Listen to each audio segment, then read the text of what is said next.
নমস্কার, আমি রিপা। একাকাশ গল্প চ্যানেলে আপনাদের সবাইকে স্বাগত। কিছুদিন আগে আমি শিলিগুড়ি গিয়েছিলাম। ট্রেনে আমার উল্টো দিকে বসে থাকা একটা অল্প বয়সের ছেলের সাথে পরিচয় হয়। বেশ হাসি খুশি প্রাণোজ্জ্বল একটা ছেলে। দেখলাম খুব তাড়াতাড়ি মানুষকে আপন করে নিতে পারে।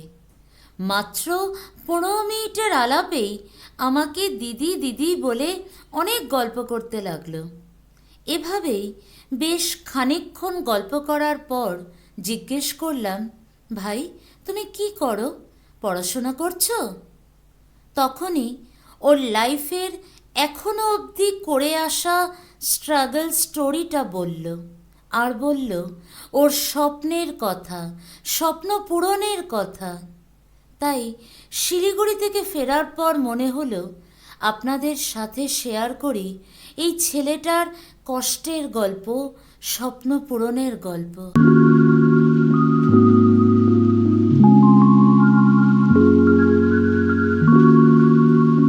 ছেলেটির নাম সৈতদীপ বাগল। 23 বছর বয়স। ওর বাড়ি ডালখোলা শহরে।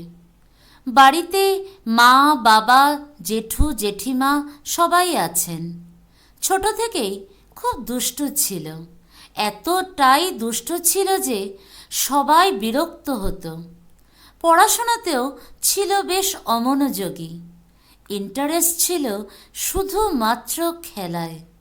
ফুটবল, ব্যাডমিন্টন, ক্রিকেট সব খেলাই খেলতো পাড়ার বাচ্চাদের সাথে।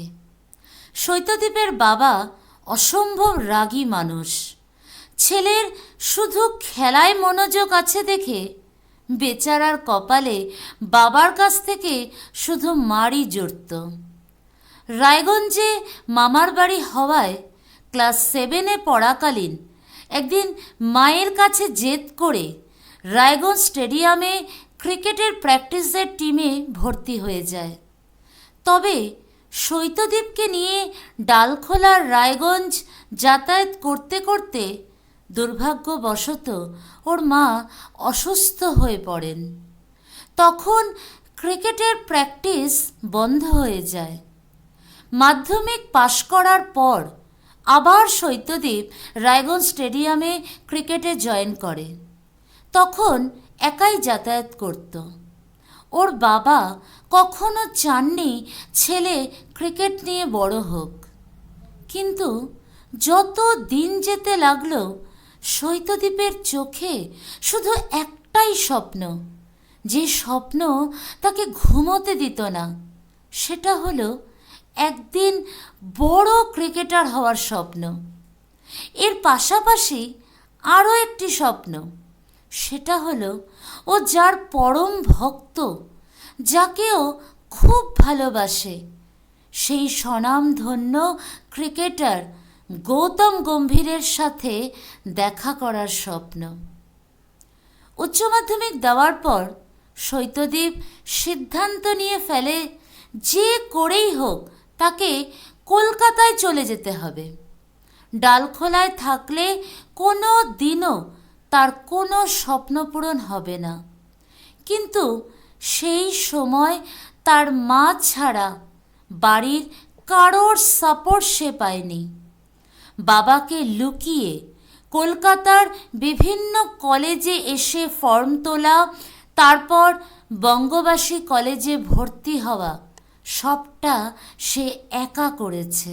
2018 সালে বঙ্গবাসী কলেজে ইংলিশে অনার্স নিয়ে পড়ার পাশাপাশি শুরু হয় কলকাতায় ক্রিকেটের লড়াই। কলকাতার কালীঘাট ক্লাবে ক্রিকেটে অ্যাডমিশন নেয় সৈতদীপ। সেখানে তার কোচ ছিলেন ক্রিকেটার ঋদ্ধিমান সাহা। এরপর 2019 সালে কলকাতার গড়িয়াহাট ট্রায়াঙ্গুলার পার্কে বেহালা ক্রিকেট একাডেমি থেকে তার ক্রিকেটের জার্নি শুরু হয়। 2019 সালে বঙ্গবাসী কলেজের ক্রিকেট টুর্নামেন্টে বিজয়ী হয় সৈতদীপ।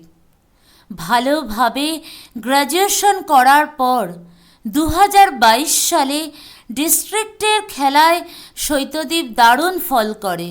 তবে কোনো ভালো ফলাফলই তার বাবার মন জয় করতে পারে না।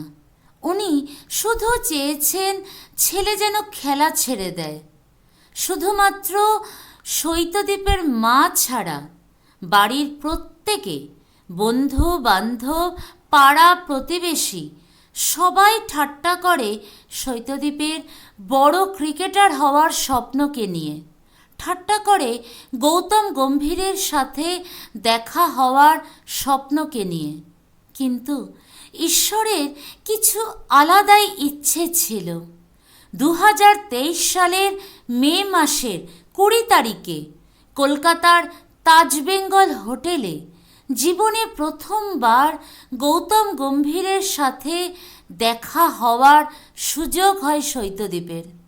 সে যেন নিজের চোখকেই বিশ্বাস করতে পারছিল না যে তার সামনে তার আদর্শ মানুষটা দাঁড়িয়ে আছে, তার সাথে কথা বলছে, অটোগ্রাফ দিচ্ছে, তাকে ছবি তুলছে।